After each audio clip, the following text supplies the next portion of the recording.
સુરતના સિંગણપોર વિસ્તારમાં મકાનમાં લાગેલી આગ આખરે કાબૂમાં આવી છે। સિંગણપોરમાં આગ લાગવાની ઘટના બનતા તાત્કાલિક ફાયર વિભાગ સ્થળે પહોંચ્યું। સિંગણપોર રોડ પર કોમ્પ્લેક્સમાં આગ લાગી હતી। ફસાયેલા લોકોને પણ સ્થાનિકોએ રેસ્ક્યુ કર્યા છે અને સહી સલામત ખસેડ્યા છે। ત્રીજા માળે દોરડું બાંધીને સ્થાનિકોએ ફસાયેલા લોકોને બચાવ્યા। અમારા સંવાદદાતા ધનરાજ બાગલે પાસેથી વધુ જાણકારી પ્રાપ્ત કરીશું। ધનરાજ, અત્યારે સ્થિતિ શું છે? આગ કેમ લાગી હતી, કોઈ જાણકારી?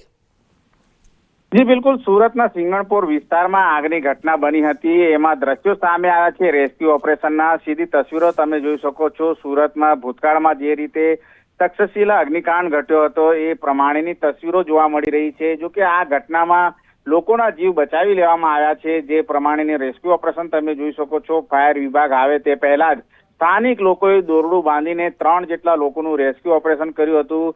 રેસ્ક્યુ ઓપરેશનના દિલ ધડક દ્રશ્યો છે એ સામે આવ્યા છે। તસવીરમાં તમે જોઈ શકો છો, ત્રીજા માળે ઘરની અંદર શોર્ટ સર્કિટના કારણે આગ લાગી હતી અને 3 જેટલા લોકો છે, ઘરના સભ્યો છે, તેમાં ફસાઈ ચૂક્યા હતા। પરંતુ કોઈ પણ જાતની દુર્ઘટના ન સર્જાય તેના માટે તાત્કાલિક ધોરણે સ્થાનિક લોકો એક્શનમાં આવ્યા હતા અને સૌથી પહેલા ત્રીજા માળે દોરડું બાંધીને એ દોરડું પકડાવીને 3 જેટલા લોકોને સહી સલામત નીચે ઉતારવામાં આવ્યા હતા। આમ ફાયર વિભાગ પહોંચે તે પહેલા જ રેસ્ક્યુ ઓપરેશનની કામગીરી કરી હતી। ત્યારે સ્થાનિક લોકોની જાગૃતતાને લઈને 3 લોકોના જીવ છે એ બચી ગયા હતા। જોઈ શકાય છે તસવીરોમાં જે પ્રમાણે આગના ધુમાડાના ગોટે ગોટા નીકળી રહ્યા છે, ત્યાં બીજી તરફ રેસ્ક્યુ ઓપરેશન ચાલી રહ્યું હતું। આમ સ્થાનિક લોકોની સૂઝબૂછથી 3 લોકોના જીવ બચ્યા હતા।